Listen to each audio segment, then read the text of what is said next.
Good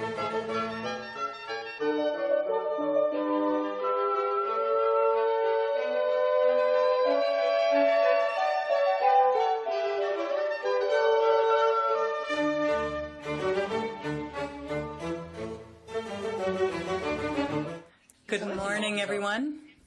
This meeting is now beginning, meeting number 74 of the Standing Committee on the Status of Women. Before we begin, I just want to see if I have general consent on the part of the committee members to extend this meeting by 15 minutes to 1:15, and then perhaps we could separate the time in half for our two panels today. So I do have unanimous consent for that. Thank you very much. In that case, I'm going to turn towards our first witnesses. And I first want to begin by apologizing on behalf of the committee for having made you wait, but there was House business. We had to vote. So we're going to change up our schedule just a little bit. We'll be giving 45 minutes to the first panel. And we have with us from the Assembly of First Nations, Jody Wilson-Raybould, Regional Chief from British Columbia, and Ms. Karen Campbell, Director for Research and Policy Coordination. We also have with us the First Nations Lands Advisory Board, Mr. Robert Louis, Chairman, Chief of the West Bank First Nation, and Mr. Austin Bear, Director for the Prairie Region, Chair, First Nations Resource Centre, and Ms. Leah George Wilson, Director, British Columbia, Co-Chair, British Columbia Summit. Thank you very much to all of you for having come today. So we'll begin with the Assembly of First Nations. You have 10 minutes for an opening statement, and then we'll move on to the First Nations Lands Advisory Board for 10 minutes for your opening statement, and after that we'll move into questions from members. With that, I will give the floor to the Assembly of First Nations. Members, thank you for having me here. My name is Jody Wilson-Raybould. I am the Regional Chief for British Columbia and appearing here today along with Karen Campbell from the Assembly of First Nations and as the portfolio holder for First Nations government. I wanted to also acknowledge Chief Louis and my colleagues on the Lands Advisory Board who are here as well. So to Bill S2. Canada's intention to enact legislation in the area of matrimonial property is of course not new. I have presented twice at Senate Committee on Human Rights, once as Bill S4 and now as S2. While S2 contains positive changes from previous iterations, the overriding concerns I raised previously remain. Before I discuss these concerns with committee, let me first say that Bill S2 should not be characterized as a bill dealing with women's issues, and probably should not be before this committee, with all due respect to the members of this committee. This is because these matters are not simply women's issues. For my husband, who's in this room and lives on our reserve, this is his issue as well. It has also been suggested that some of those who have spoken out against the bill or are behind the opposition to it are somehow trying to prop up a system that is unfair and benefits some at the expense of others. While there may be individuals that are content with the status quo, this is certainly not the case for me, nor the organizations, nor the chiefs I represent. We all appreciate there's a legal gap in the Indian Act that needs to be filled. We all know many citizens or their spouses may be left at a disadvantage when it comes to settling divorce, or when their spouses passes away, or when they seek access to the family home. Our criticism of the federal government's approach in S2, as with other federal bills, is not the intent to fix the problem, but rather how the government considers it acceptable to design our post-colonial governance for us. So our contention with Bill S2 is not about the need to fill the gap in the law, but rather who is filling the gap and with what rules. Family and divorce law, wills and estates, and land law generally are complex at the best of times. When applied on reserve and governed under the Indian Act, they become even more complex. When considered in light of Indigenous legal traditions and our challenges with decolonization, the issues become even more so.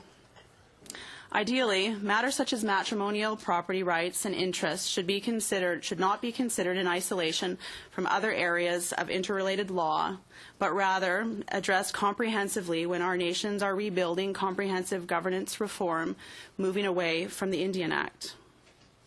Having said this, I do appreciate that the federal government wants to do something about filling the gap with respect to matrimonial property. This is not without risk, as the federal government is walking a legal tightrope by making laws in areas many people, including legal scholars and our leadership, assume are part of a nation's inherent right of self-government and protected in Canada's Constitution, and also to do so without our free, prior, and informed consent as articulated in Section 19 of the UN Declaration. In the past, and despite its best intentions, I have called the government's current approach to legislation neo-colonial. I know others do not see it this way. There certainly seemed to be a number of conflicted senators when I presented on the bill at Senate committee, who on the one hand wanted to fill the gap, but on the other hand were concerned about being paternalistic. This work is not easy. For our part, dating back to 2006, the AFN coordinated a number of dialogue sessions with our First Nations citizens on how to approach the division of matrimonial property. There were three main issues that came forward. 1, the recognition of First Nations jurisdiction. 2, access to justice and dispute resolution and remedies. And 3, addressing underlying issues such as housing shortages and the lack of access to temporary shelters. These have since been reconfirmed and reiterated, I should say, in resolutions from our chiefs in Assembly. With respect to jurisdiction, the promise of rights recognition and reconciliation in Section 35(1) of the Constitution should require, for legal certainty, the explicit recognition of First Nations' inherent right of self-government as part of any legislative solution where such powers are not delegated. These should include recognition of the full range of powers necessary to effectively govern matrimonial property. Bill S2 goes part of the way in this direction, recognizing the jurisdiction of First Nations to make laws in the area of matrimonial property. However, the bill is not optional, and until such time as First Nations exercise the jurisdiction, provisional rules designed by Canada will apply. Under Bill S2, one of the most significant changes from S4 to now S2, and something that we requested, is that the provisional rules will not come into force for 1 year, giving our nations a chance to develop their own laws before the provisional rules apply. I know we did ask for a longer period of time. Assuming the bill becomes law, it is our intention to do whatever we can to assist those nations that want to enact their own laws before the provisional rules apply, to assist them, and if not, to assist them thereafter. Unfortunately, in the absence of comprehensive self-government options, our nations will have some challenges, or have the same challenges as Canada had in developing the provisional rules. When trying to figure out how to fit a round peg of matrimonial property into the square hole that is the Indian Act. These challenges include reconciling the system of land tenure under the Indian Act with the extra-legal, the informal rules for customary interests in land that exist outside of the Indian Act, the challenges of wills and estates, and trying to harmonize a nation's law with applicable provincial family law that may apply or that may be at play at the same time.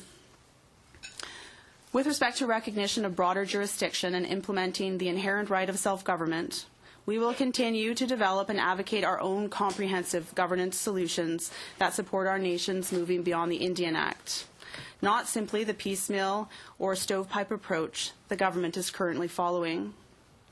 Where our nations have matrimonial property laws, they have done so either under a land code made in accordance with the Framework Agreement on First Nations Land Management or under self-government arrangements, where the various aspects of the law can be considered in the broader context of self-government.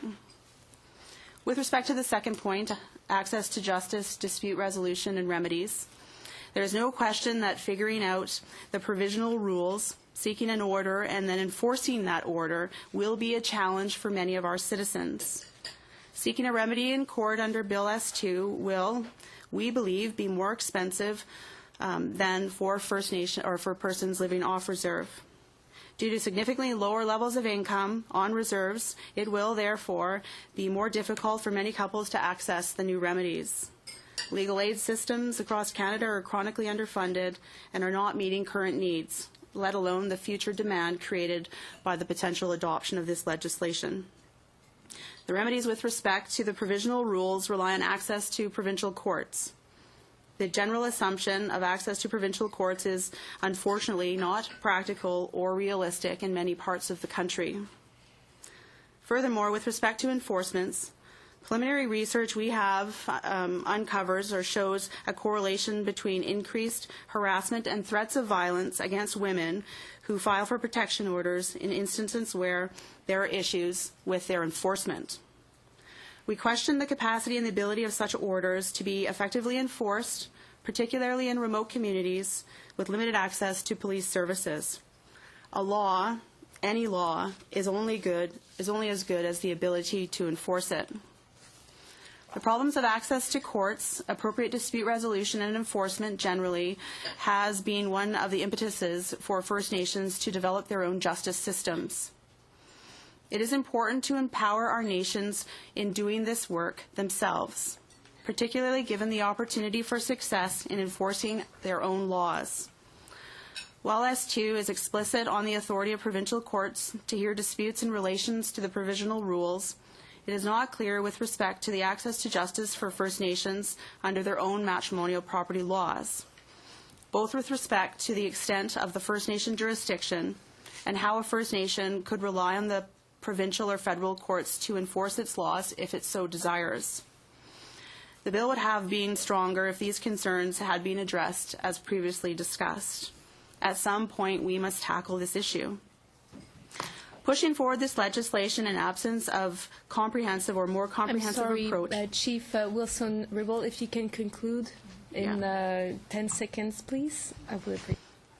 Certainly, the third concern that was raised, a fundamental concern, looks to addressing the issues that lead to the situations in the first place, the underlying issues, which I can speak to more about it in questions. But in closing, I wanted to make note of the work that has been done by the Canadian Bar Association, and they have made a number of recommendations with respect to this piece of legislation, as it was then S4. And I would recommend that the committee consider looking at these and other recommendations. And further, S2 can and should only be viewed as an interim step, which unfortunately may prove to have more limited benefits that its strongest advocates would suggest. Thank you, Chief Wilson-Raybould. I'm sorry, I have to cut you here. And I'm turning now to the First Nation Lands Advisory Board. You have a maximum of 10 minutes, sir. Thank you, Madam Chair. Thank you, honourable members of the committee, for providing me, as chair of the First Nations Lands Advisory Board, this opportunity to respond to Bill S2. The Lands Advisory Board is very supportive of Aboriginal communities addressing the topic of matrimonial real property on their reserved lands. This topic has been a critical component of the Framework Agreement on First Nation land management from the beginning. In fact, to ensure that everyone would be aware of this opportunity for lawmaking with respect to matrimonial real property rights, we added clauses 4.4, sub A to F in our Framework Agreement. The Lands Advisory Board has more than 10 years of experience actively dealing with lawmaking for matrimonial real property rights on reserve. For example, since 2001, the Board has assisted 23 operational First Nations in completing their matrimonial real property laws. 14 other operational First Nations with drafting their matrimonial real property laws, and 30 developmental First Nations with planning for their matrimonial real property laws once they have ratified their land codes. The Framework Agreement signatories include the only First Nations in Canada who presently have laws dealing with matrimonial real property on reserve that are enforceable in the courts. Furthermore, the Framework Agreement is the only existing mechanism that provides the signatory First Nations with the opportunity to address matrimonial real property rights in unique ways consistent with their own community policies and traditions. And I can use as an example communities that choose not to use the Certificate of Possession system as set out in the Indian Act. They must accommodate their own traditions and not someone else's view of what their traditions and customs ought to be. I anticipate that the framework agreement signatories will be unaffected by the proposed legislation, since most and hopefully all of our First Nations will have their matrimonial real property laws in effect within 3 years after royal assent is given to Bill S2. The Lands Advisory Board is nevertheless concerned about the potential impact of the proposed legislation on the 68 First Nations which are presently waiting to become signatories to the framework agreement and the other communities across Canada. They are very likely to be caught up by Bill S2 before they have the opportunity to sign the framework agreement. Based on the Lands Advisory Board's experience and success with matrimonial real property laws under the framework agreement, we would make the following observations concerning Bill S2. With respect, the provisional federal laws will apply by default to most First Nations due to the challenges entailed in developing those laws. Successful enactment of these laws by framework agreement signatories has invariably been the culmination of a multi-year, community-driven, consensus-building process addressing values, principles, practices, and procedures related to the governance and management of rights and interest in reserved lands. Successful enactment of these laws by framework agreement First Nations has always been a community-led priority and has required significant external legal and technical advisory support.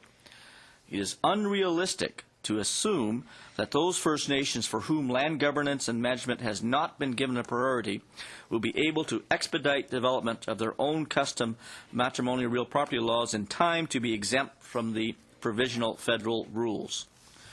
Community leadership will be sorely challenged in attempting to build a consensus reconciling their matrimonial real property laws and community customs with provincial laws of general application that also come into play in the event of separation and divorce. We know this can be done, but it takes time.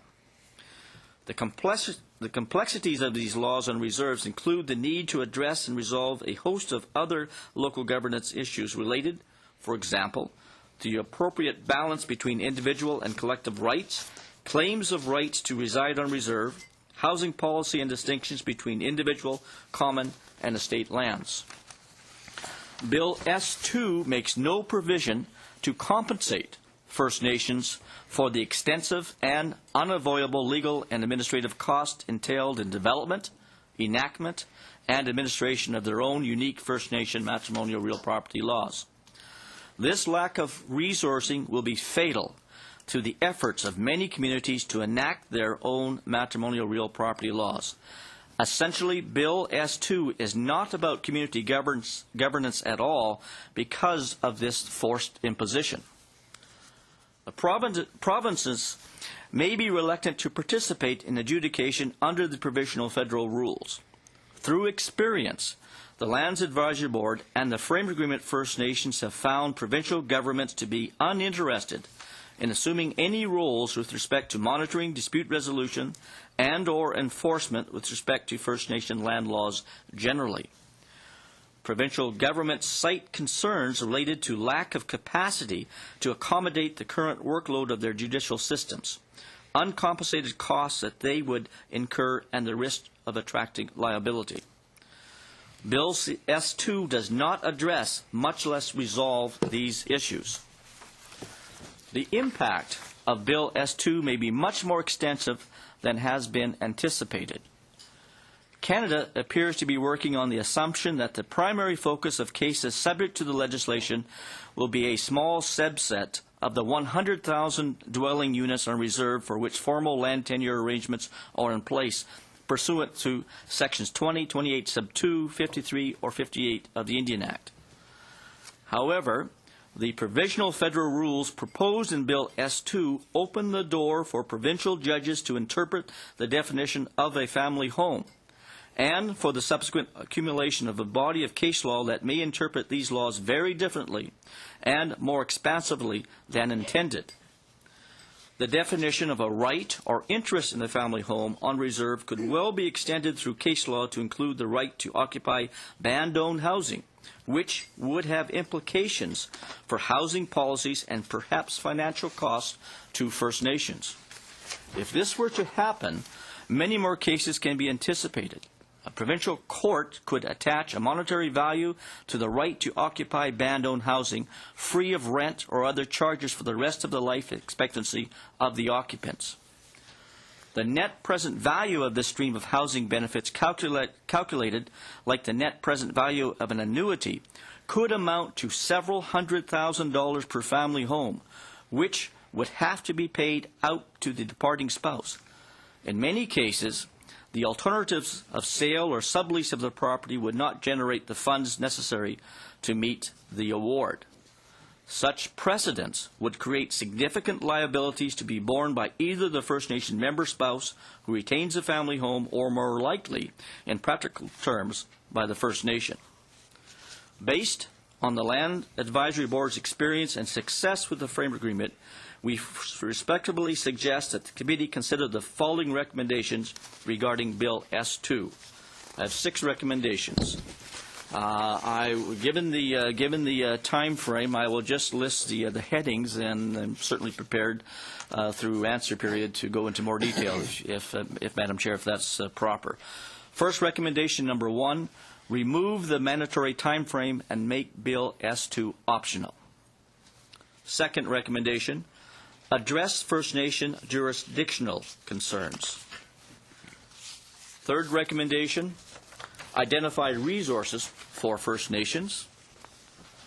Fourth recommendation, provide for a transitional First Nation mandated agency to support communities. Fifth recommendation, apply the principles of proportionality and reasonableness. And the sixth recommendation, respect freedom of contract. Madam Chair, thank you very much. I wish I had more time to elaborate further, but perhaps during question period, I'm certainly going to be assisted by very experienced colleagues of mine here. Thank you, Madam Chair. Merci à vous deux pour cet Thank you to all of you for your testimony. We also would have liked to have had more time to listen to you. We'll now begin our first round of questions with Ms. Troupe for 7 minutes. Today, it's important that we hear from you, and sorry we were late, but we had a vote. I just want to ask Chief Raybould and Chief Louis, just for the record, have you read Bill S2 in its current form? Just each of you? Yes. Okay. Yes. Great. Thank you. Chief Raybould, I just want to ask you this question too. Bill S2 is about fairness, equity, and providing protections and rights for residents on reserves. And we acknowledge that the bill is not going to, nor is it intended to, address the broad issues of poverty or housing shortages on reserves. We heard stories from women who have lost their homes a couple of meetings ago, who've lost their homes because the men were able to retain ownership despite the fact that the woman had financed the entire building of the home and renovations. What would you say to these women who have gone to court to obtain ownership of a home they built only to find that it's not possible because the rules didn't apply on the reserve? Well, again, I would reiterate my earlier comments about the reality that this isn't simply a woman's issue. Mm-hmm. I did in my testimony recognize the intent is to fill that gap of which you speak. I mean, the reality is that's one instance that you're speaking about, and the situation and the conditions on our reserves are very different. And looking at the imposition of a law on our First Nations communities is challenging at best, and certainly in terms of moving forward and addressing and making social progress, it's fundamental for our nations to have an understanding of what those laws are, but most importantly, be able to see those laws as legitimate. And so the major concern here, as my friend Chief Louis articulated, is that there is an imposition on our First Nations governments in terms of this particular law when the provisional rules apply. And so the challenge here is balance the intent, or what some have called the paternalism, against the empowerment of our own communities to address these issues themselves, based upon the realities that they know best in their communities and how most appropriately to do so. Thanks. Do you think that ensuring that men and women have equal rights, legal rights to the family home, is the right thing to do? I think that we all agree in equality. I will submit that certainly the provisions, the provisional rules within this legislation don't address the issue in a comprehensive way of which it needs to be addressed. Thank you. Chief Louis, thank you for your comments on the bill. Our government understands that First Nations are best placed to develop their own matrimonial real property laws, which reflect the uniqueness of each First Nations traditions and that require only an agreement between the members of the First Nation and First Nations government. And I think you said that there was 23 that had completed. Correct me if I'm wrong. I think you said 23 had completed the matrimonial property rights. 14 were in process. And there was 30 that were just starting, or what just refresh my memory about the 30. Yes, you're correct in the first two. The 30 we have are in the developmental phase, and they will then face and are now having that discussions right now, and we're assisting in that planning to be incorporated into their land codes either now or within a one-year period. Well, that's great. Can you outline for us how some of your communities have addressed the issue of matrimonial real property in their own codes? Yes, and I think we've got some very good experience here at the table. Each of the First Nations are, again, unique. There are no identical land codes, nor are there identical matrimonial real property laws. And each of the communities have different situations. Some are ban lands only. Some are a combination of ban lands and certificate of possession lands. So there is a mixture. Some have many non-native spouses or partners that reside in the community. Some do not. So there's quite divergence of the occupation of homes on reserves and the communities themselves. So each of the laws reflect that sort of difference, and it's important that the community do that. Because if a community is not considered in its diversity and you have one overall regime that covers everything, you could encounter problems. That's what we would fully suspect would happen. So ideally, the situation is have the First Nation develop its own matrimonial real property laws, have it dealt with in the community, take into account all of the contingencies involved, and I think you're going to have a much better form of dealing with this issue. Thank you. What would you say has been the greatest challenges in supporting the FNLMA First Nations in the development of their own matrimonial rights legislation? I think the most significant thing is probably the time frame. In our rules, when we adopted this and agreed to it, we had felt that initially 1 year would be sufficient to develop these matrimonial laws. Through experience, we found that for many communities, it simply wasn't possible. It takes a lot of community input, community meetings, and if anything, I would suggest that there be a longer time frame because you have elections that come in place with governing councils. Sometimes you have 2 years, sometimes 3 years. And for larger communities especially, a lot more communication involved. So even a 1 year time frame for us is very short time, and some of our communities have not been able yet to finalize their matrimonial real property laws. Still have 40 seconds. 40 seconds, okay. What has been the response from First Nations who have begun to be involved in this process? Have they begun to inquire as a result of the experience from the other First Nations? How are they determining what they're doing? Are you walking them through everything? Well, we're finding that the First Nations who have developed matrimonial real property laws, for example, they've been very successful at the implementation. We've had very good results. My colleague here, Chief Austin Bear, could certainly elaborate on that if the committee wishes, because there have been some specific examples, I think, that might benefit at least to the understanding. Je dois malheureusement vous interrompre. Merci. Unfortunately, I have to cut you off, Ms. Troupe, now. And Ms. Ashton, you have the floor now for 7 minutes. Louis, for joining us. And not only is it unfortunate that we had the votes, but it's even more unfortunate that you don't actually each have an hour to present to us. And not just an hour, but beyond an hour, because we realize that the concerns you're raising are not just key, but you also represent, certainly in the case of the AFN, the stakeholders that are most impacted by S2. And I'm very proud of the fact that our side expressed real opposition to the fact that there hasn't been enough time to hear from the key stakeholders. Just a quick question. Will Bill S2 save lives? Maybe we can start with Chief Wilson-Raybould. Well, you're looking for a quick answer, but the reality too is the intent behind the legislation is something else. There's certainly no direct correlation from passing this legislation that lives will be saved. I mean, the bill is dealing with the division of property upon dissolution of a marriage or marriage breakdown or death. The reality and what we found through, meeting and speaking among our chiefs is that this bill doesn't address the underlying issues or the ancillary issues that go along with the marriage breakdown or the reality of the current housing shortages that exist on many reserves.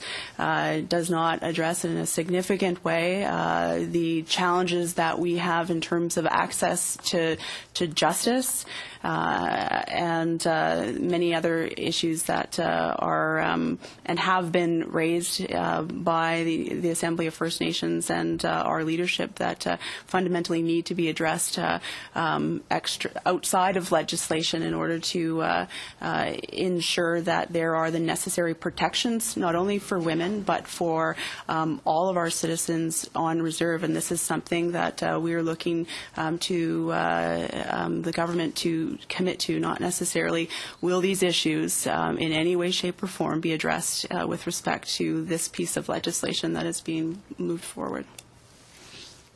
I don't know, Chief Louis, if you have anything to add or... Yes, I can say that from experience in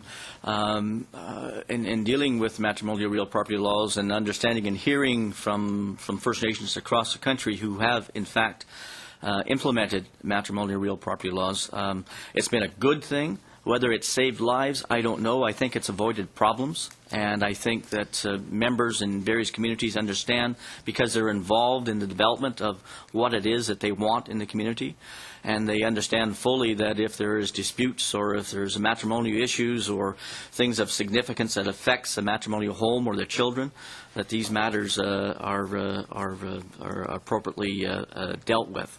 Mm-hmm. So whether it saves lives, I guess that is a very debatable question. Mm-hmm. I think you want to avoid controversy and have a process procedure that's at least accepted by the community and know that at the outset. Mm-hmm.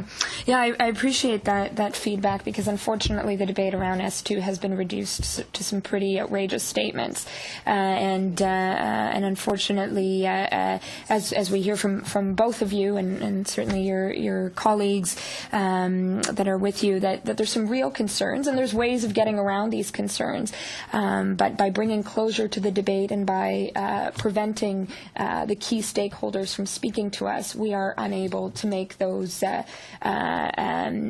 changes, and certainly we're keen to see if the government will continue that stand over the next week.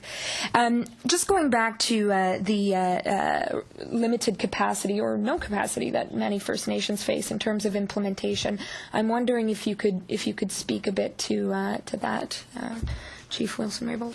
Yeah, thank you for the question and the previous question, and I certainly recognize the intent here is to fill a gap, and as we all know, moving forward, the law or legislation is part of the solution, but it's not the entire solution. I think having my colleagues, and I'm also a director on the Lands Advisory Board here, to reflect an option that First Nations have undertaken in terms of broader land management powers, and the question was asked earlier, one of the obstacles for First Nations pursuing those broader land management powers and removing themselves from 25% of the Indian Act is that the federal government currently right now is playing gatekeeper to the numerous First Nations that want to enter this process, some 68 in number, because there aren't the dollars in order for them to do that, and that's one example. And there are, beyond the 23 laws, matrimonial property laws, that under the framework agreement,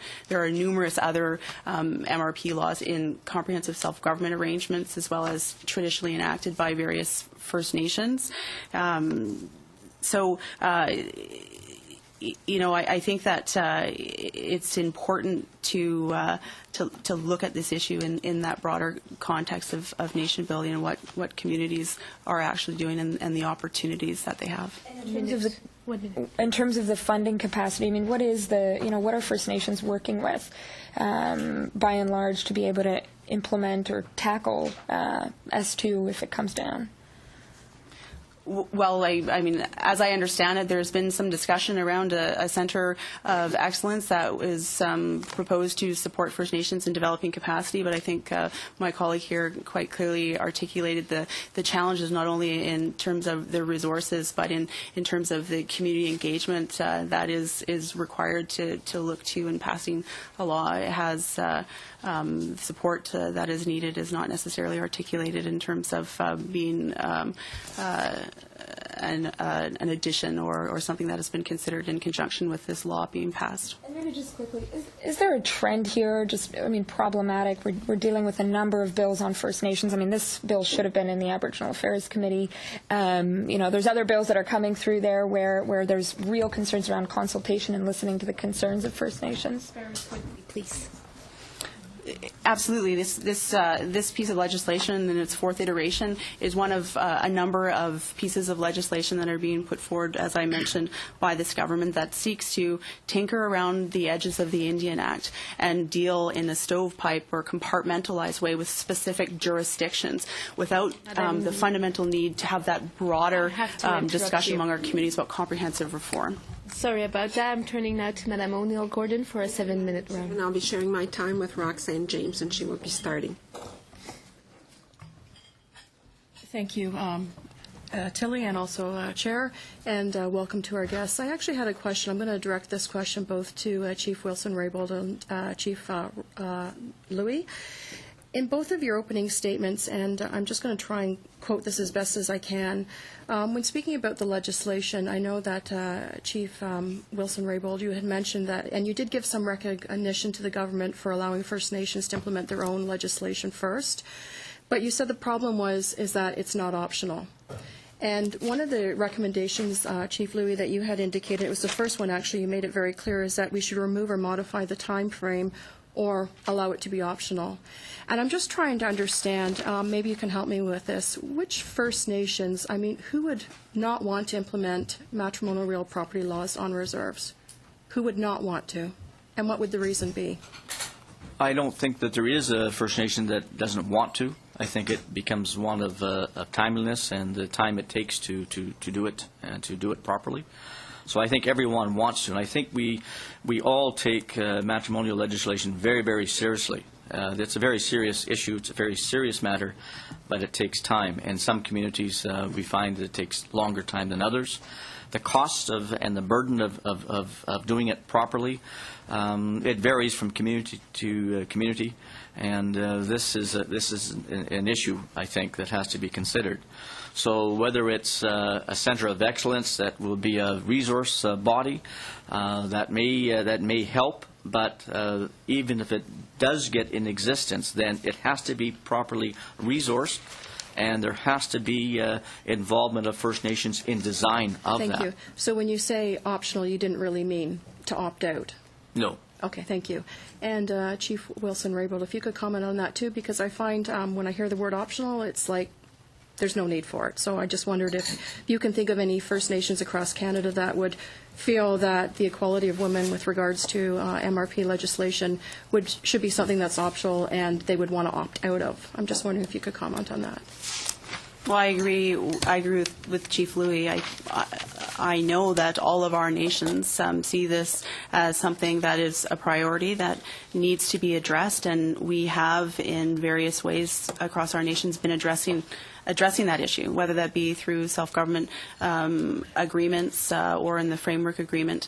But that is, those are options that First Nations can enter into to develop their laws, but it is their option to do so. Well, the problem or the challenge here is that when there is legislation that is imposed upon our First Nations. Our nations know that we have the inherent right of self-government and to be able to exercise jurisdiction in accordance with the priorities and the traditions and the cultures of our communities. And provisional rules that will come into play 1 year afterwards is not recognizing that jurisdiction. But we're looking, it's granting it or it's providing it. Thank you. So you really government. don't mean not optional as being the problem either.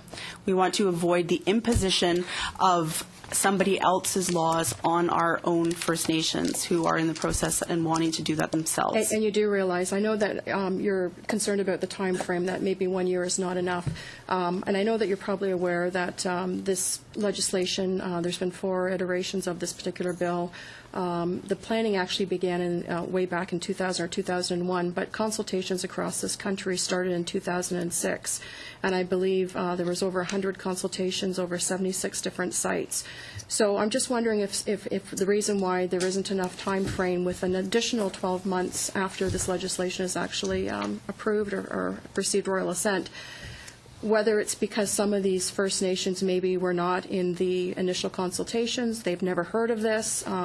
I'm just trying to get an understanding because some of us around this room, and in fact, someone from the Human Rights Commission was here yesterday, Mr. Langtree, and he described this issue with real matrimonial property as an urgent human rights matter.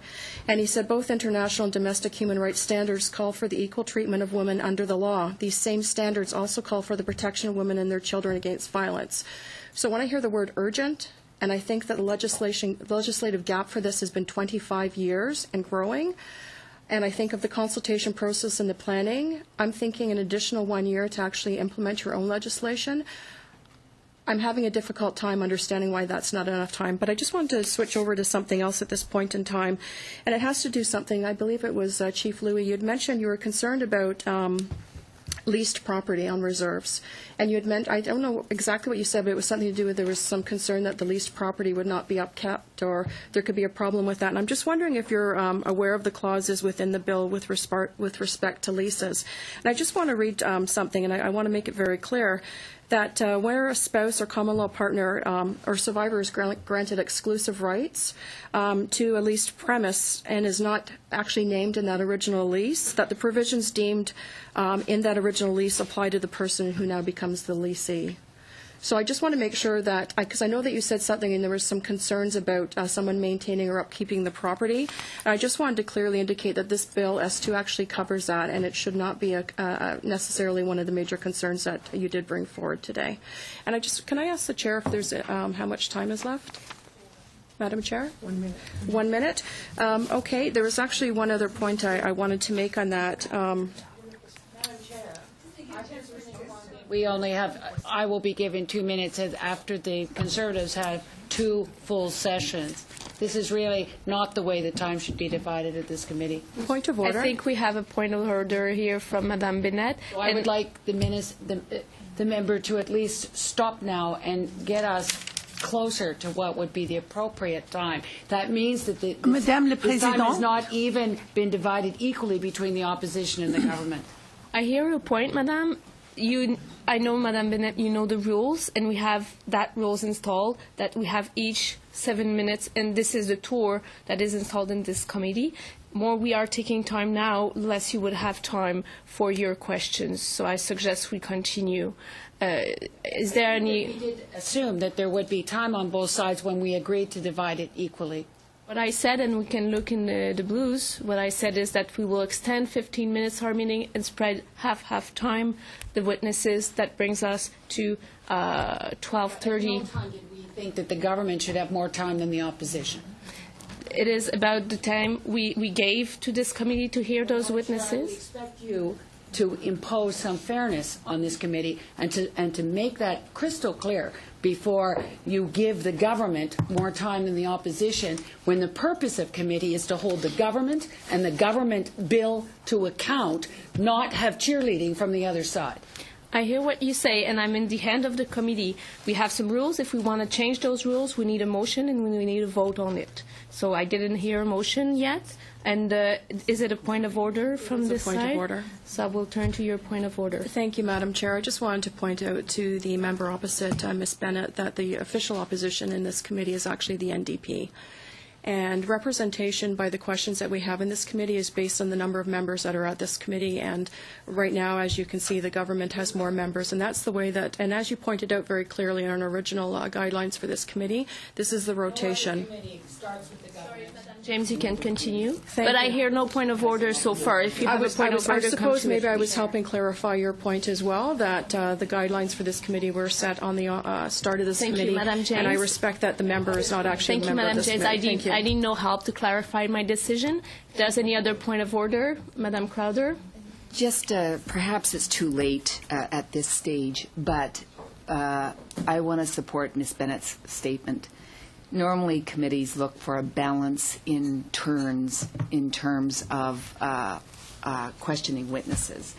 And when perhaps we naively assumed that there would be some fairness, and this is not a criticism of the chair, but that when we were dividing the time half and half, that half the questions would go to the government, half the questions would go to the opposition. And yes, we are the official opposition, but it's important that opposition should have two turns in terms of questioning the witnesses. So what I can do from your point of order is, look, if I have the unanimity of the committee to extend for the 7-minute round of Madame Bennett, which will cut 7 minutes to our other witness group, do I have the unanimous consent of the committee? I see that I don't have the unanimous consent of the committee, so I cannot change the rules that are in front of us. Is that another point of order, Madam Crowder? Yes, Madam Chair. I wonder if the committee would entertain, at least in the next round, that we reduce the questioning round to 5 minutes so that there are opportunities for 2 members of the opposition to get on the record for questions. I hear that we try to get to an agreement to have more fairness, to make sure we hear each parties for this period of time. Do I have the unanimous consent to have for the next round a 5-minute round question to make sure we hear everyone? And if we still have time, we maybe can go back to the government for the time left. Is that some agreement we can have? No, we're not changing times halfway through this thing. I would make a motion that we return to the witnesses. You cannot have a motion. I'm just looking for an unanimity right now. No. There's no unanimity so far to change the timeline and the time for the tour. I'm sorry about that. We will now go back to Madame James. You still have 45 seconds. Thank you very much. I guess I wish to apologize on behalf of the committee for interrupting your time here as well, and I know that we had votes, so your time was cut short. I suppose I just want to go back to Chief Louis. I was talking about the provisions under the Bill S2 that deal with one of the issues you spoke about. It had to do with leased property on reserves, and there was some concern that if it just automatically changes to someone else who wasn't named on the actual original document, that there was going to be concerns that perhaps the upkeep of that home was not going to be there, and there was going to be some other issues. So I guess I just have to ask if you're aware of those provisions to deal with that specific issue were actually in Bill S2 and could be incorporated We don't into our have own time for an legislation. answer. The 7-minute is over. Thank you to everyone. Once again, thank you to witnesses. I'm sorry that we have to cut that so short. And I will ask the collaboration to everyone in the room if we can switch places as quick as possible to make sure we have as much time as possible to continue our hearing.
Please to come back to your seats. We're going to continue this committee's meeting. We'll start back in a few seconds. Thank you.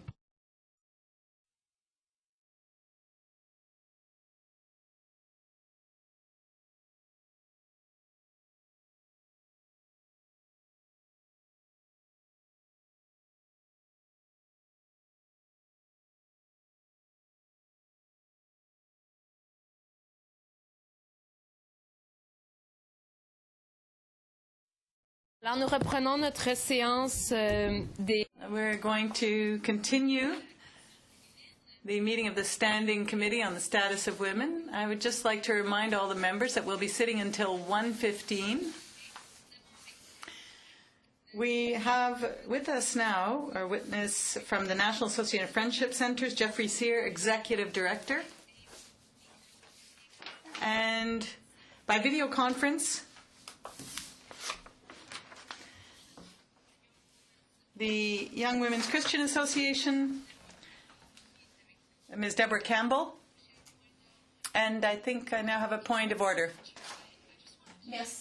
I was I'm leaving very concerned from our first panel. I understand that a number of the witnesses felt put in a very difficult position. They were under the guise of having 7-minute Q&A. Questions and comments were directed at them that they had no chance to challenge. Some of the statements that were made were not factual. And I mean, my concern is not only are we not splitting the time equitably, but on such a serious issue, we are asking people to travel across the country and speak to this issue with all the greatest respect, Madam and yet we don't get the time. If you can wrap to your point of order, please. I don't hear a point of order so far. My point of order is that we should make sure that that we should split the time equally, and that we should make sure that witnesses in the 7 minutes have time to respond to comments that we direct to them. So I didn't hear any point of order here. What I can ask to our witnesses is you will have a maximum of 10 minutes. If you can make your declaration shorter, that will help every member to have their time. But I cannot force you. You will still have a maximum of 10 minutes. It is your discretion. Je voudrais simplement corriger une erreur. I'd just like to correct a mistake. From the Young Women's Christian Association, we have Ms. Cam Vandervoort, board member. And Ms. Vandervoort will have to leave at 1:10. So if you do have questions you want to be able to put to her, you'll have to do that before 1:10. Now, without any further delay, Mr. Sear, you have the floor, and we will then hear from Ms. Vandervoort. Mr. Sear. I'll try to be as succinct and brief as I can be so everyone gets their time. And colleagues on the video conference.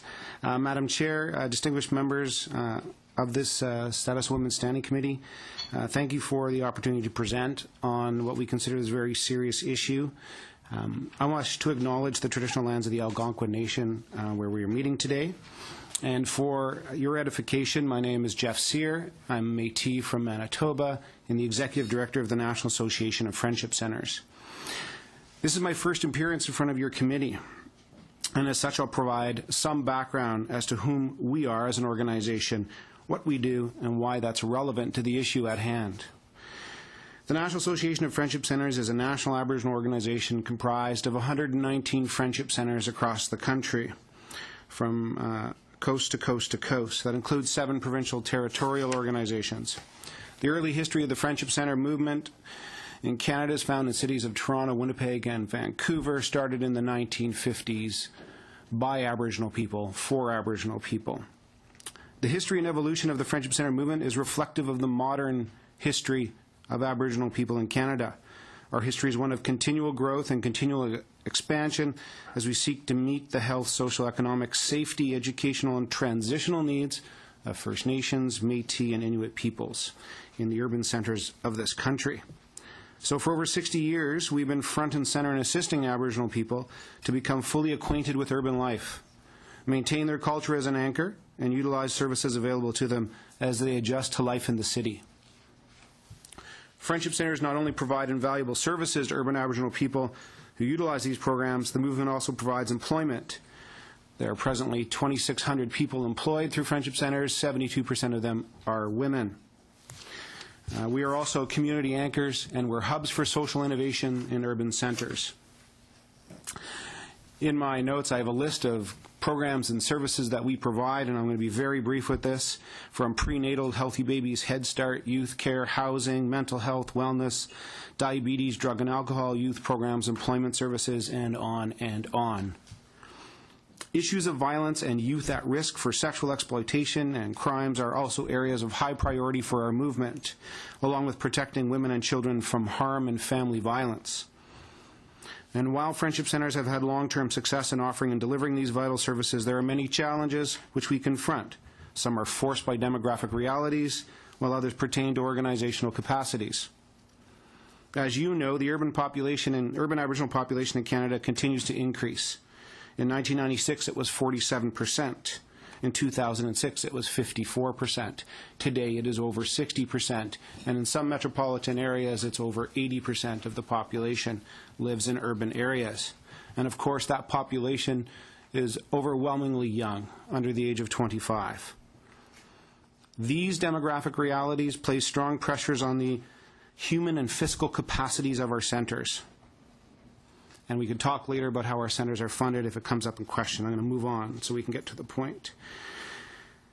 Throughout our history, friendship centres have been places that Aboriginal people seek out as they move to urban areas for a variety of reasons. And now we come to the issue at hand, matrimonial real property and its effects. It is abundantly clear that MRP is a serious issue, a serious human rights issue, and it needs to be dealt with.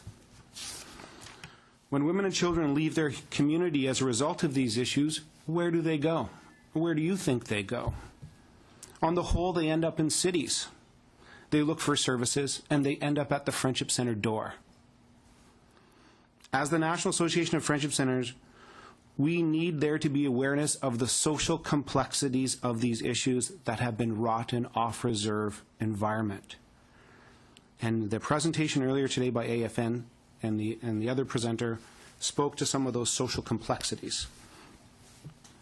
I want to commend, first of all, the Lands Modernization Unit of Aboriginal Affairs, who approached us to discuss this issue well over a year ago, not on a legal basis, but on a service basis, because what we're talking about is people's lives, on who helps those affected while the legal realm gets sorted out. With very limited funding, we as an organization created a searchable online database that provides information on over 6,000 service agencies, Aboriginal and non-Aboriginal alike, where our friendship centres are located.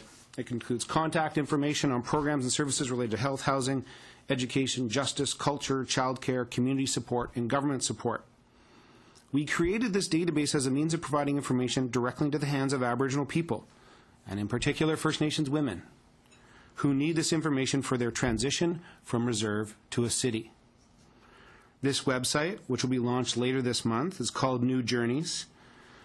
And other than the thousands of service organizations and agencies it lists, the site also contains transitional planning guides for women, students, and families. There are safety features on the site, which include an erasable search history to safeguard women who may be experiencing domestic violence and are making plans to relocate to a city. This project began in 2011 when we did a scan an environmental scan, and some research. And here's a few things we learned during that process. Aboriginal people are likely to face multiple barriers when they first arrive in the city, including poverty, lack of education, employment, lack of adequate housing, racism, and a sense of social exclusion. Many will face difficulties navigating multiple systems and jurisdictions while attempting to locate programs and services. Easy access to services upon arrival in the city is essential to ensuring a good transition. However, some Aboriginal people are unaware of available programs and services. Moreover, agencies are also often unaware of available services. There is a need for a system to address the immediate transition issues of newcomers to ensure that their adjustment to the city life is a positive one. There are only a handful of organizations that offer services that are specific to supporting Aboriginal people who are newcomers to the city. There is a need for collaboration between First Nations and urban Aboriginal organizations in program delivery, and such cooperation will result in a more seamless transition to city life. I want to draw the attention of you, members of this committee, to the reality of how socially complex issues such as MRP play out on the ground, and who supports those who need help. I believe we need to engage and support organizations such as ours and friendship centers in a more robust manner. To be that bridge between emerging issues and innovative solutions, it serves Canada better to do so. Right now, we have created a set of tools.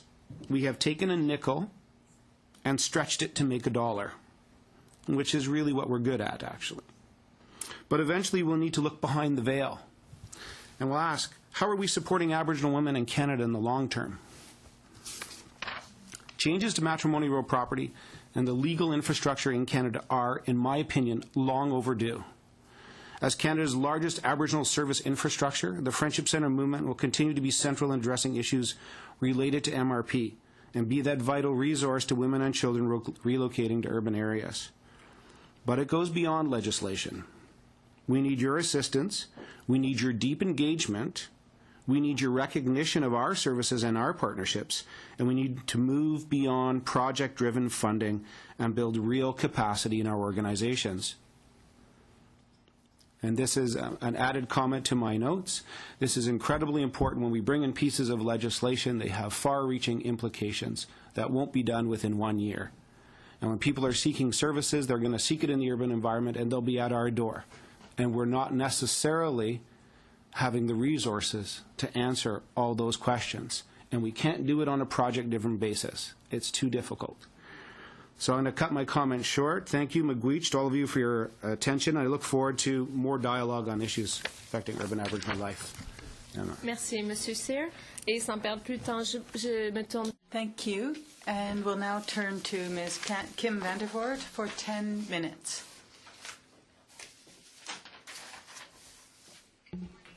Gila Castla, thank you, Madam Chair and other members of the Standing Committee for including our testimony on Bill S2. Deborah Campbell sends her regrets. She's not able to make it this morning. I, too, would like to acknowledge the Algonquin Nation that you're meeting with today for having you on their territories. My name is Kim Vandervoort. I'm a member of the Namgis First Nation from Alert Bay, BC. My traditional name is Glalatsiamha, which is from the Killer Well clan. I also serve on the board of directors with the YWCA Metro Vancouver, and I'm here today to represent the YWCA. I was speaking with my grandmother in Alert Bay about Bill S2 and asked her if she was familiar with it, and she said she was. She told me about many situations in our community where women were removed from their homes and had nowhere to go with their children. She said that sometimes they were able to deal with this when they had family who could take them in and support them physically, mentally, emotionally, spiritually, as well as the financial support. So I asked her about what life was like in our community before they were there, before there were rules and laws around property and housing. She told me about life when she was growing up. And she told me stories that her father would tell her. And she said, children grew up learning and knowing that they would build their own homes as young people and that they did not rely on government for housing. She spoke about how we were all independent before many of the laws of the Indian Act, and that we were able to be independent because of the support from our communities and that the provisions were in place to be independent. I would first like to acknowledge and recognize the positive intent with the proposed changes to this bill and the intention to improve the lives of Aboriginal women. We appreciate, applaud, and respect the efforts made in this regard, and what we would like to share with you today is the YWCA's perspective on provisions that would make Bill S2 successful. We understand that the purpose of Bill S2 is to provide powers to enact laws relating to the use, occupation, and possession of family homes on reserves. The bill and any resulting legislation would apply to all First Nations and implemented within 12 months of enactment. While changes to the bill have been positive with this fourth iteration, we find that there are still factors that need to be addressed. We understand that there has been opposition in the following areas that have been mentioned from what we've been hearing already: the lack of First Nations consultation. We recognize that we are currently in a round of consultation, but going forward, we recommend open and meaningful engagement in this process. We understand that there have been oppositions around jurisdiction with First Nations government and issues related to provincial courts and the Indian Act rules. We understand that there is issues around community capacity to implement, which my colleagues have been discussing. And we also recognize that there are burdens on citizens and safety considerations. Opposition to the bill highlights the complexity of violence in Aboriginal communities and the need for comprehensive responses. With respect to burdens for Aboriginal women and families, the bill does not address the following considerations. There is a lack of access to emergency shelters both on and off reserve. There is limited access to nearby and cost-appropriate legal services. There is a lack of adequate housing on reserve. There is limited access to counseling and other support services, and there is a need for infrastructure and human capacity investment that benefits Aboriginal women. I will now briefly speak about what we know about Aboriginal women in Canada with respect to the experience of violence, housing, migration off reserve, and access to legal and emergency services. In 2011, the YWCA Canada commissioned a report, Aboriginal Women's Initiative, and some of the key findings are as follows. With respect to violence, Aboriginal women experience spousal or partner violence at a rate 3 times higher than non-Aboriginal women. With respect to housing, Aboriginal women are more likely to experience homelessness than Aboriginal men, and this homelessness is often related to their experience of violence and escape from violence. We know that many Aboriginal women leave reserves, and our research tells us that they leave reserves because of experience of violence, difficulty in accessing services and supports, lack of housing, and discrimination in legislation around Aboriginal women's rights on reserve. Many reserve communities are not located near legal services or emergency support services, and this report summarizes the need for 24-hour services, increased community awareness and emergency support, and the need for transition and support services for Aboriginal women and single mothers. The YWCA is committed to ensuring that women and children are able to live safely and securely. The YWCA is the single largest provider of shelter services to women and children fleeing violence and provides holistic programming that reaches out to more than 1 million women and children in Canada. The YWCA Canada recognizes the rights of Aboriginal communities to self-government. The YWCA Metro Vancouver has a long history of supporting Aboriginal women and children in our community by providing tailored programs such as infant development, violence prevention, legal education, financial literacy, FASD awareness, housing, and mentorship. And we have served tens of thousands of women through these programs. The YWCA Canada is currently working with 10 member associations on an Access to Justice project for Aboriginal women dealing with violence. That's just under 1/3 of our membership. Each of these 10 member associations have service populations of 65% Aboriginal women or higher. The YWCA Canada identifies interlocking advocacy priorities for women that complement the analysis of Bill S2 as it applies to Aboriginal women that experience domestic violence on reserve, including ending violence against women and girls, access to affordable housing, and achieving women's economic security. Based on our services, advocacy, and research, the YWCA has the following conclusions and recommendations for ensuring the effective implementation of Bill S2 to fully support Aboriginal women and children. The YWCA Canada understands that there needs to be a comprehensive response to Bill S2 to go beyond the jurisdictional issues and address things for Aboriginal women and families. YWCA Canada emphasizes the right of Aboriginal women on and off reserve to have access to safe and secure housing and shelter, and advocates for a national housing strategy to raise awareness and support for the provision of affordable housing. The YWCA recognizes that Bill S2 has the following provisions. In cases of death of a spouse or partner, occupation can be granted for 180 days from the date of death. And in cases of domestic violence, the person that applies for access can be granted 9 days of occupation without the offender in the home. Our research and experience in delivering services with the YWCA finds that 90 days is not sufficient time for a woman to develop and execute a plan to lead an independent life. This is, of course, in the cases where the woman does not hold a certificate of possession. We recommend a review of this frame to accommodate the complex needs of women leaving. However, it is appreciated that this provision can be modified by a case-by-case basis.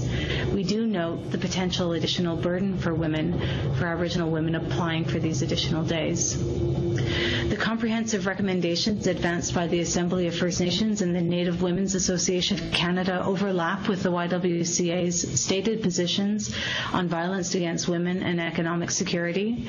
Responses must be comprehensive and consider family support services, emergency support, shelters, cross-jurisdictional policing, services to prevent child welfare interventions, and increased awareness of and support for affordable and appropriate housing. Finally, we note the emphasis on legal remediation. A bit less than a minute to conclude, please. Great, I'm almost done. We note the emphasis on legal remediation within Bill S2, keeping with the mission of the YWCA on ending violence against women and girls. We advocate for the recognition of and need for prevention services and programming to work toward eradicating violence and on reserve. To conclude, the YWCA Canada recognizes the positive intent of the changes with Bill S2 and advocate for sufficient and appropriate provisions in place to support Aboriginal women and children to ensure the efficacy of this bill. Thank you. Thank you, Madame Van der Woerd. And before we'll continue, I want to thank all the members of the committee to allow us the flexibility to make sure everyone here will have at least, every party around the table will have at least 7 minutes before we end this session. That also means that we might continue to 1:30, 1:35, depending on when we finish. And if there's anyone who needs to leave the session before the end, we understand.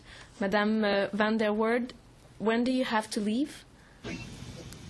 In 7 minutes. Okay, so we will make sure that if we ask questions, we will do it shortly. Thank you. I'm turning now to Madame O'Neill-Gordon for her segment. Thank you, Madam Chair, and I want to thank the witnesses for being here today. I want to also assure you that our government has always sent a clear message that violence against women, violence among families will not be tolerated. And we have, as you know, I've had many consultations over our study on this, over the process of S2, and we have namely had 103 at a cost of $8 million. Now, myself having taught on a reserve, I have witnessed issues and seen the need to act on this S2 and how important it is to stop violence against children, stop violence against men and women as well. And that is the aim of our study and our government and our Status of Women Committee. We need to see this proceed and carry on. You also mentioned at one point that the emergency days cannot go beyond 9, that it was going to be 90 days. I want to cover this before your time is up, Ms. Kim. And now this has been changed, and those 90 days can go on to whatever is decided in the court. So that is an important change, and it's important that we all know that. You also mentioned that that you were speaking with your grandmother, and I was also at this point wondering if you have spoken to any other women and what was their comment, and what they must see some good issues in this. To Kim. Thank you for your comments, and I'm pleased to hear that there is that flexibility to have the additional days should that be required when it's required. I have spoken to many women about this and have heard. We actually were able to do some work on the First Nations Market Housing Fund, and that was a concern. Real property came up, and then also notes around Bill S2 in its earlier iterations came up as a concern in movement toward market-based housing. In my community and in other communities that we work in, we have had comments to the effect that it's very challenging for the chief and council to make decisions on housing around the certificate of possession, and I have heard of many instances within my family and within my communities about removal from the home and the challenges that ensue. Okay, thank you. And are you familiar with the purpose of the section on divorce proceedings pending in Clause 43.2 or Bill S2? No, I'm not. This clause allows a court that is already hearing the spouse's divorce proceedings to address the items outlined in Bill S2 at the same time as the divorce proceedings. And in this way, spouses who are already going through divorce will have the option to include the legal discussion, the division of their matrimonial real property, as well as the determination of the final occupation of the home. And this will not create further visits to the court. The goal is to simplify the process wherever possible so that a full slate of services can be provided with one visit. And I'm wondering, do you think that men and women going through a divorce should have the option to legally divide their matrimonial real property and determine who will occupy the house?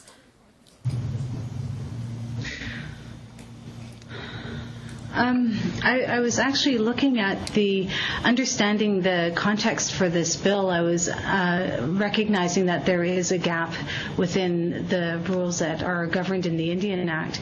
So there is rulings in the Constitution around the division of property. So I was reviewing that in preparation for coming today, and I don't see why we shouldn't have that opportunity to have that discussion. And the points that they include in the Constitution around the division of property and divorce proceedings state that the division of property is based on a number of factors that should be taken into consideration, where one member in the relationship is generally disadvantaged, and in this case it's predominantly the women, so they should have access to an equitable settlement in this case.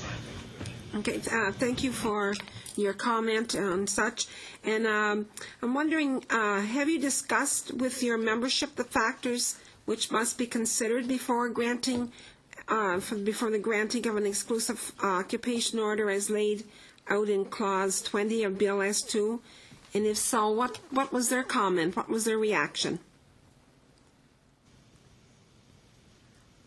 I haven't had the opportunity to have more in-depth conversations. My role was to represent the YWCA this morning and really emphasize the point on the need for sufficient provisions to have an effective implementation of this bill. So I have not had that opportunity. But have you read the bill in its current form? I've read a summary of the bill in its current form. A summary. Now, I congratulate you on the work that you would be doing with the YMCA, and for sure you would certainly have had lots of opportunity to see what violence does cause to and the effect it has on children. And one of these factors one of these items that are in this bill is that we consider the best interests of any children who habitually reside in the family home, including the interests of the child who is a First Nations member, to maintain a connection with the First Nation. Now, that seems like a very important aspect, and I'm wondering what you have to say about that. Very short answer, please, Madame Van der Waard. I'm sorry, can you repeat the last part? Maintain a connection. Second answer, please. The best interests of any children, in other words, should be considered in a home in a result of a divorce. I'm just wondering, that's one of the factors that has been in S2, and I'm wondering what your comment is on that. Do you consider that as an important factor? Child protection is a very important factor, and children should have the opportunities to remain with their family whenever possible. Very much. I'm turning now to Madame Ashton for 7 minutes. Just to double check, Ms. Van der Waard, you do have time. I was under the impression that you had to leave. I do have to leave. Sure. Yeah. No. Just for. Well, thank you very much for being with us. Sorry for the delay because we had votes. We need to delay our meeting, but thank you very much, Madame. Well, thank you very much for being with us, and we'll let you go. So, and thank you very much from our side, Ms. Van der Waard. It's unfortunate we didn't have the time to contact you, or to ask you questions.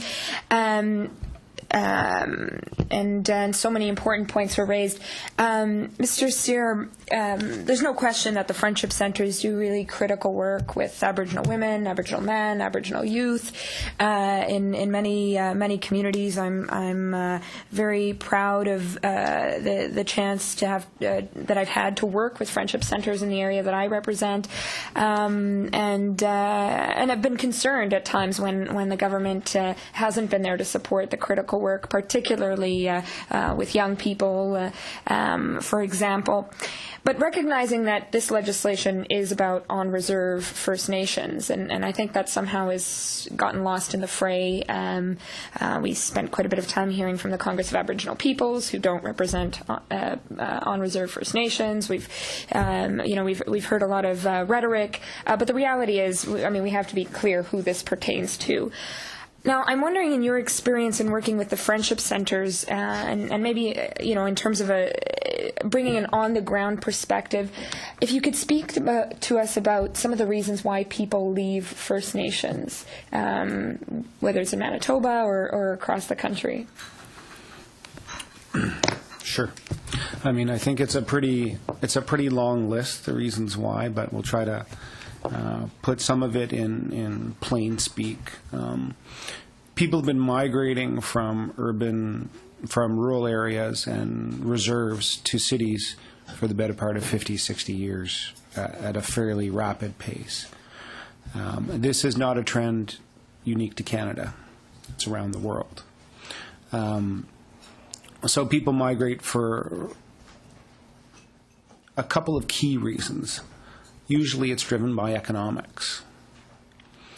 You want a certain level of education, or you want a certain level of access to employment. As you well know, around the country, around certain reserves and rural communities for Métis or Inuit as well, that opportunity just doesn't exist. So you need to travel.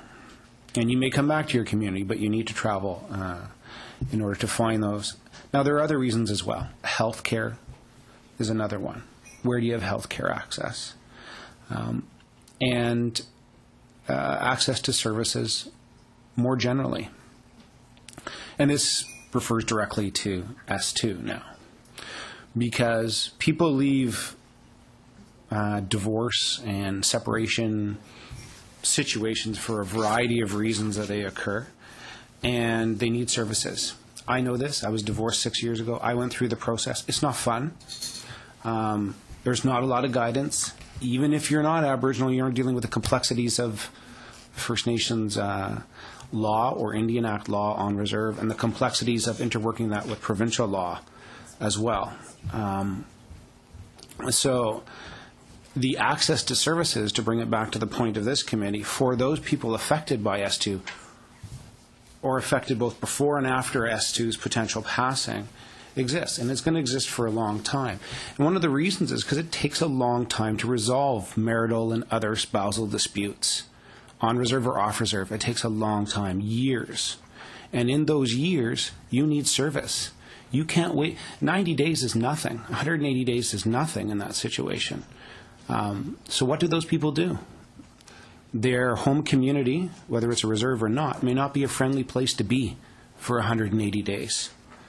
Can I, if I can just, I think you're painting a picture that certainly those of us that are on the ground and know people that First Nations people that live on reserve face. But I'm wondering, is one of the reasons that people leave because of the lack of housing? And even in marital breakups or whatever breakup, family, even children,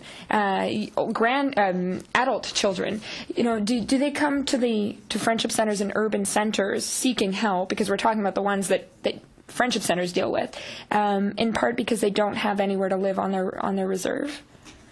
Absolutely. I don't have specific numbers around what's the quantity of those who are seeking housing, but a great majority of them come to friendship centers as either in some areas they provide housing, or they know where it's provided by, and they act as a navigator for people within urban centers. Mm-hmm. So yes, they come for housing. They may even come to say, where do I get legal access? Where does this happen for me? How do I navigate the system? What do I find for my kids? Where's the child care? Where can they go to school? What can I do? So housing has a whole bunch of ancillary things that go with it when you move. Do you have questions around where women can access shelters or counseling? All the time. And what I tried to get to in my comments, although probably a little more general, is that people who live on reserve, whether facing issues of matrimonial property or not, come to urban centers and go, well, where do I do these things? How does this city work? It's like a foreign country to me. It's like moving to Paris. Okay, where do I get my basic services, and how do I live? And that is not always crystal clear. There's not always service centers where you can go and figure it out. So that's what friendship centers were originally there to do. That's the original concept of a friendship center, is a familiar face with a familiar language who says, you need that, you need to go over here. Even if you're pointing at a United Way service or a government service or whatever it is. So it's that ability to, it's why it's called friendship, to help those who need help when they need it. My point about this is really a point about long-term planning. Legislative changes are fine, and I won't speak to the law and the legalities of S2 and how the bill's written. What we're speaking of here is what's the planning that comes both before and after that? How do we pick up the pieces? It's very complex in the urban environment, mixing social issues together. And what I would suggest is a lot of thinking has to go in as implementation happens about where are people going to get service. If you've got a year of a waiting period, that's going to be a busy year, I bet, for people to figure out, how am I going to do this and how am I going to do this? Yes, there's a center of excellence that's proposed. That's a legal center of excellence for First Nations to access, and that's great, But there's a human component that I want to talk about, and that human component needs to figure it out. They're going to ask what happens in 1 year. Thank you very much. I'm turning now to Madame Bateman for her 7 minutes. Merci, Madame le Président. And thank you so much for being here with us, Mr. Cyr. I can speak firsthand as to the importance of your organization in Manitoba because as a former school trustee, we served a lot of the same children and families, and you were the point of reference, and you were the guiding hand, and you connected often young women in distress with young children to the Winnipeg School Division, and I thank you very much for that. The housing piece has been spoken of, and since 2006, we've put over $1 billion into Aboriginal housing. That was increased, and that's through the Aboriginal Affairs and Northern Development Canada. In 2009 through to 11, we increased that by an additional $400 million. There was another Aboriginal Affairs $150 million allocation. There's a CMHC $150 million allocation in that period of time, and about $143 million is spent annually by CMHC to support specific needs of Aboriginal households. Off reserve. So, the Canadian Economic Action Plan put another $200 million into that. So there's money going into houses, but in your remarks, sir, you made the comment about people are escaping domestic violence. And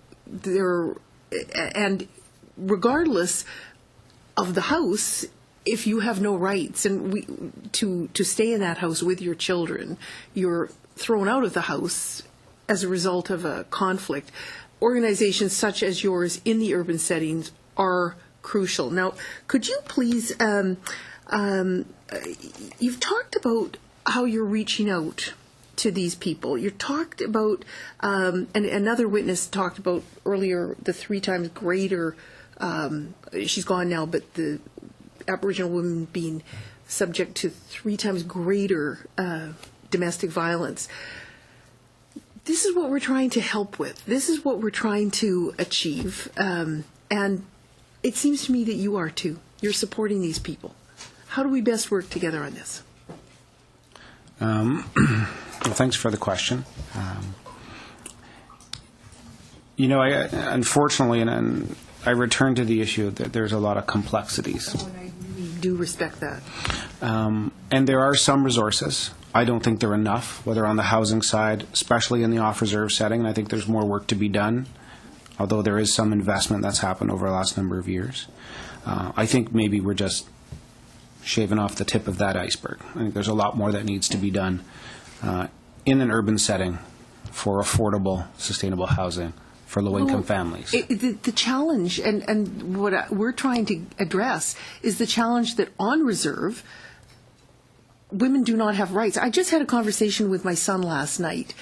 He's 21. He was incredulous. I told him what we were working on. He was incredulous that women in this day and age do not have matrimonial property rights. And he said, I hope you can fix that, Mom. Well, we all hope we can fix that. But you're talking about the need for off-reserve. We're talking about ensuring that these women and children don't have to have their lives disrupted, that they get to stay on reserve if that is their choice. And just because their marriage breaks up, this happens in the world. It doesn't mean that they have to become homeless. And quite frankly, you and I both know that some of these young women have to turn, have turned to prostitution just to survive when they go to Canada, or go to the city. With all the greatest respect, we just had witnesses before that talked about matrimonial property arrangements on reserves where women. No, but statements like Aboriginal women don't have rights are I hear a debate egregious. now. I don't hear a point of order. Thank you. Madam Bateman, your turn. President, and that, of course, is a fact. They don't have matrimonial property rights. They have them on 22 reserves. There are over 631 in Canada. So how do we, there's a home there. Maybe it's best that I return to your original question, I think, about how do we do better, because I think that's a real key question. I think a lot more effort has to be put in by government, federal and provincial, on the coordination of services and on investing in organizations to provide a human capacity to help human beings. Websites only do so much. Referral services only do so much. But we need to look at where the majority of people facing issues, whether of violence or not, of leaving reserves, get services. And how... And just clarify, did you in your testimony say that you've just invested in a new website? Yeah. So why would you do that if it's not an effective way to reach people and help people? There's not a service like it that exists. There's a way to refer people to programs and services that are out there. So it's useful then? It's useful to a degree, but when you're running a website, and if you're facing issues of you're leaving, you're transitioning, and it's urgent for whatever reason, you still, at the end of the day, having a human service at the end of it, all the website does is refer you to where people really are and services are. So the website's as good as it is, as good as those services are there. What I'm saying, there's not enough investment in the services on the ground. But the woman who gets thrown out of her home with her children, goes to Winnipeg, turns to prostitution, tries to get your help and the school division's help to get her children in a proper placement, could that not be avoided with this legislation? Well, I don't know in that specific case if it can be avoided or not. There are many reasons. Well, she would still have the access to the house with this legislation. She wouldn't get thrown out. Her children wouldn't become homeless. This is the issue that we're trying to address. And sorry, you were interrupted, sir. There's noise in the background there. I think changes to the human rights issue that surrounds matrimonial property is overdue. I said that at the beginning. Yeah. How that gets implemented, I'm not a legal expert. I deal with people getting services in cities. Sir, I'm sorry, I need to interrupt you. Time That's is okay. over. That's essentially the point. Turning to Madame Bennett for 7 minutes. I thank you for addressing the complexity of this and for the fact that without core funding, that project by project, piecemeal ways will never put in place the kind of programs that need to be there. So would you agree with Wendy Grant-John, who wrote the original paper for the minister, that without these kinds of supports from the federal government, matrimonial real property protections will simply not be accessible to the vast majority of First Nations people? I think what she's saying is that the viability, at the beginning, the viability and effectiveness of any legislative framework will also depend on the necessary financial resources being made available for the implementation of non-legislative measures, such as the programs that you deliver. I agree. And I agree that with every piece of legislation, this is the way. And that's what I talked about, looking at the complexities, how legislation is brought in. It has far-reaching implications that sometimes are not thought of. The human services side, those things that allow people to properly access changes that are going on in S2, which I don't necessarily disagree with, but there's still a whole bunch of services that need to happen, and there's still a way to access it. So yes, there needs to be a greater acknowledgement of that. And just, Madam Chair, seeing that I was unable to ask the AFN, and as you know, I do believe that this bill was sent to the wrong committee, that without the expertise, knowing about the collectivity of First Nations, and seeing this is a bill of the Minister of Aboriginal Affairs, that this is what we've seen today, even in the way that panels are structured, to not have a full hour for the AFN, it has caused huge problems in terms of the way that we need to proceed. And so I would ask the chair if the clerk could ask the AFN to table the research, which would have been my question, about how emergency protection orders without adequate policing can actually increase the violence and decrease the security of women as they have to flee to organizations like Mr. Sears in town because they cannot be safe in their own home if there's not adequate policing. And so I would like the clerk, if she would ask for the regional chief to be able to table the full set of remarks, as well as provide the research that showed that emergency protection orders without adequate policing don't actually save lives and may actually make it worse. And secondly, I'd like, because I didn't get to ask Chief Robert Louie, the kind of the financial impact to First Nations of band-owned homes. If a provincial court then decides that the band needs to pay the spouse that will not remain in the home, and how that could impact on the financial stability and responsibility of First Nations, and whether or not that burden would meet a test in court, if indeed as to is enacted, what actually that could mean to First Nations in terms of band-owned homes. So I guess we have ongoing conversation, Mr. Sear, about how we actually do fulfill the concern. We on this side, I believe, think that it's irresponsible to proceed with the bill until the other things are in place, because what we're hearing from First Nations women across the country is that it does not do the trick include of increasing their safety unless you have the resources to actually be able to meet those needs, and that First Nations on reserve have the ability to meet those needs. So is there anything, so are you comfortable going ahead with this bill without the things in place that Wendy Grant-John suggested were necessary? I don't think my comfort is really at issue. I appreciate the question, but I don't think it's about the friendship centers and our level of comfort. I leave that to my First Nations brothers and sisters on reserve, those chiefs, those councils, those bands, and the AFN who have to deal with the ramifications at home where they are. They've been pretty clear they don't like it. And I think they speak for themselves, and I don't pretend to do that. I would suggest that there are ramifications that many people have hinted at that will come out of this piece of legislation and dealing with it. And any piece of legislation that's new has ramifications.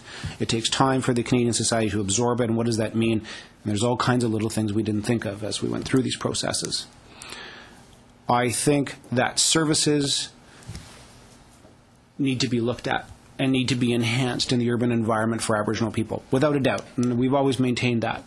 And these situations will create a new demand or an enhanced demand on those services. They're not going away. They may have remedies now legally within a piece of legislation, but that may take time to see those remedies through. And it's the time that becomes critical between seeking your remedy, whether it's an injunction or an order or whatever it is, and actually being back in a home or in a home where you can take care of yourself or your children. And it's that time and it's that gap.